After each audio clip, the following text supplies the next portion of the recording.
Quali sono i giochi da tavolo che attendo maggiormente nel 2025? Oggi vi faccio una lista dei 10 giochi che mi incuriosiscono di più e che usciranno nel 2025. Alcuni sono già stati annunciati anche in italiano, altri spero che lo saranno presto. Ve li presento brevemente in base alle informazioni che ho a disposizione e vi racconterò che cosa mi incuriosisce. Mentre iniziamo con la lista, scrivimi nei commenti qual è il gioco che attendi maggiormente nel 2025.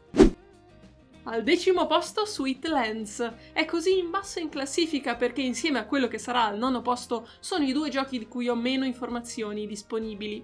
Inoltre è finita da poco una campagna Kickstarter di questo gioco e sarà consegnato alla fine del 2025, quindi in italiano non arriverà prestissimo. Mi incuriosisce perché ha una contraddizione interna, sembra un gestionale molto corposo, magari anche pesante, ma il tema è tutto l'opposto di quello che ci si aspetterebbe, perché parla della costruzione di un regno fatto tutto di caramelle. Nessuna industria del carbone da costruire, nessuno scambio di legno per pietra, semplicemente cioccolato, panna, crema e canditi. Chissà se in questo caso il tema riuscirà ad alleggerire un po' l'esperienza di gioco. Alla base però mi sembra comunque un gestionale di quelli che piacciono a me, con la costruzione di terreni, edifici, reti e collegamenti, con tanti tracciati per punti e bonus. Speriamo che sarà delizioso come il titolo promette.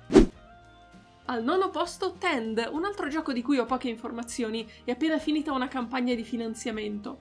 È un flip and write esagerato. I flip and write e roll and write vanno abbastanza di moda ultimamente, ma storicamente sono sempre stati dei giochini abbastanza compatti, trasportabili, con pochi materiali. Sta iniziando però una tendenza a renderli anche dei gioconi un po' più ampi, con tanti materiali, e Tend va proprio in questa direzione. È un gioco in cui dobbiamo esplorare un pianeta sconosciuto e svolgere varie attività, tra cui pescare, esplorare i boschi, scavare nelle miniere, coltivare, eccetera eccetera. Ogni attività che si può fare nel gioco corrisponde a un minigioco e alcuni sembrano proprio accattivanti. Ad esempio, scavare nelle miniere si fa con una cartolina tipo quelle del gratta e vinci, grattando con una monetina casella dopo casella per vedere che cosa si trova all'interno della miniera. Invece lo stoccaggio delle risorse avviene tramite degli stampini che si colorano su una griglia in stile Tetris. Credo in realtà che il gioco non sarà niente di originale, però la varietà offerta da tutti questi minigiochi e da tutte le strategie possibili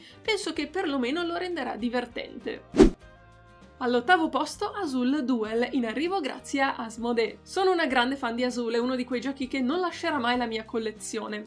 Lo gioco anche in 2 giocatori, però effettivamente l'esperienza di gioco è molto diversa rispetto a giocare in 3 o 4. Quindi sono molto incuriosita da una versione pensata appositamente per 2 giocatori. Tra l'altro ho intravisto che dovrebbe anche esserci qualcosa di nuovo, come mettere delle tessere sotto le piastrelle per definire i requisiti, oppure degli obiettivi di fine partita. Non è più in alto in classifica perché non è un gioco nuovo, ma non potevo assolutamente non metterlo.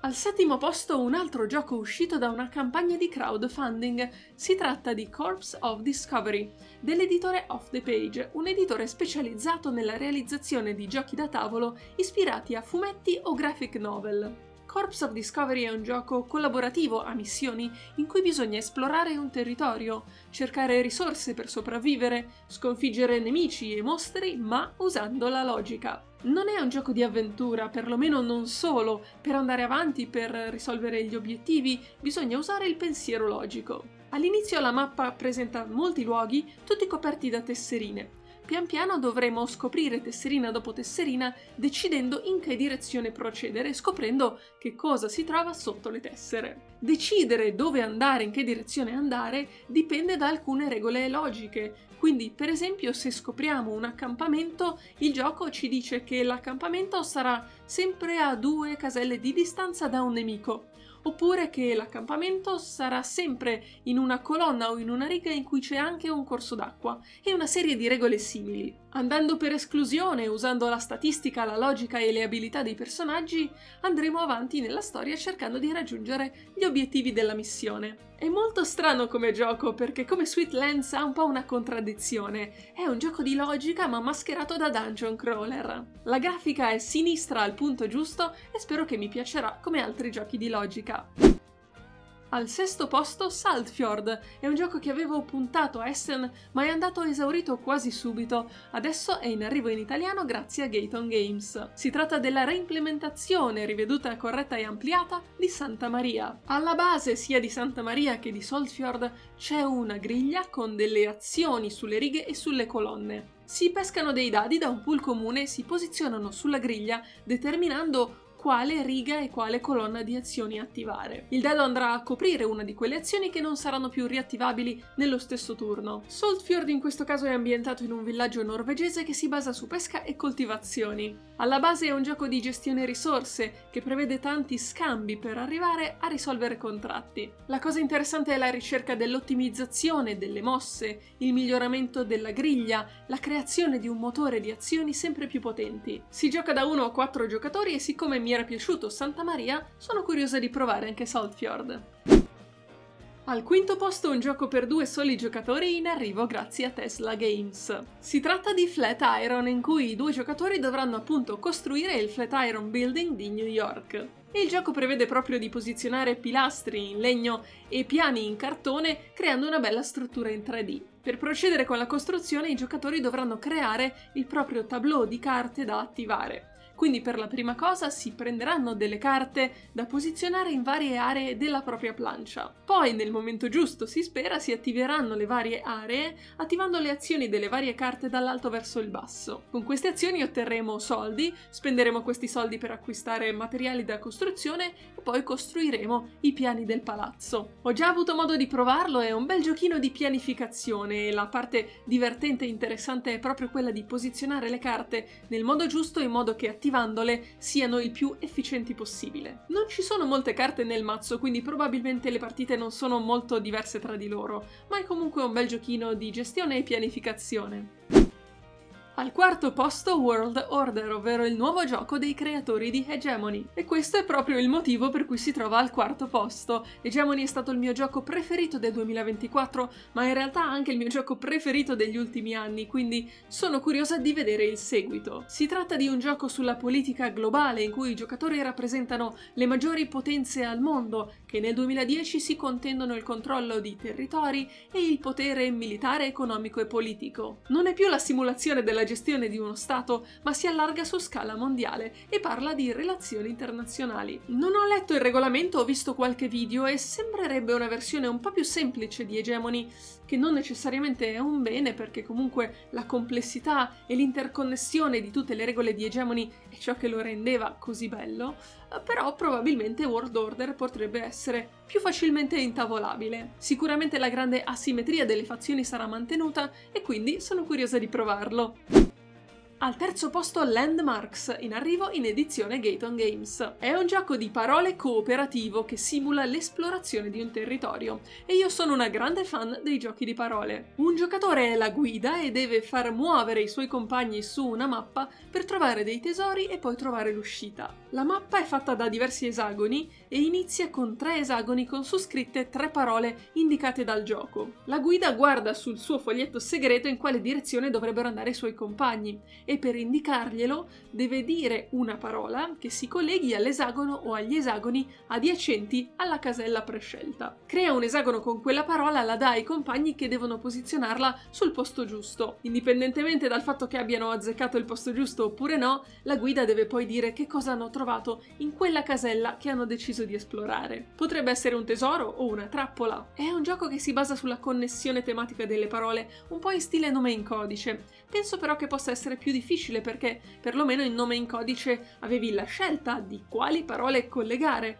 In questo caso invece se devo indicare una casella specifica devo per forza trovare una parola che si colleghi a 1, 2 o 3 altre parole già in gioco. In ogni caso però mi piace l'idea di trasformare un gioco di parole, che potrebbe essere un gioco astratto, in un'esplorazione tematica con ricompense.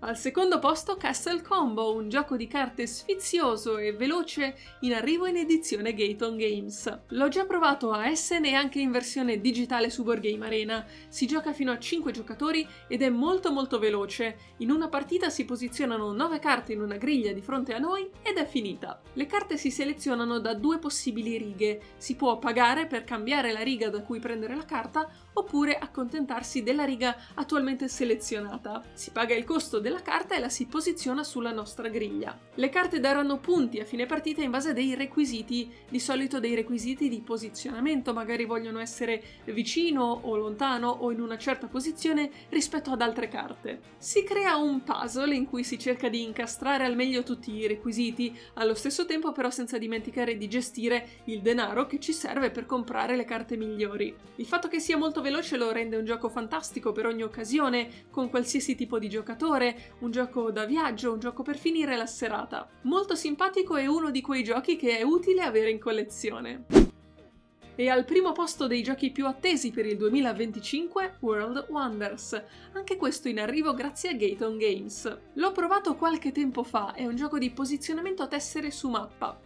Si posizionano diversi edifici sul nostro territorio che ci danno risorse per continuare lo sviluppo, ma le cose che ci danno più punti sono le meraviglie del mondo, dei pezzi sagomati in legno che vanno costruiti sullo stesso territorio, rispettando alcuni requisiti. La scelta interessante di questo gioco è che per costruire una meraviglia dobbiamo spendere tutte le nostre finanze restanti, ovvero dobbiamo terminare il nostro turno. Quindi la scelta è: vale la pena sprecare tutto il nostro turno solo per non farci rubare magari la meraviglia da qualcun altro?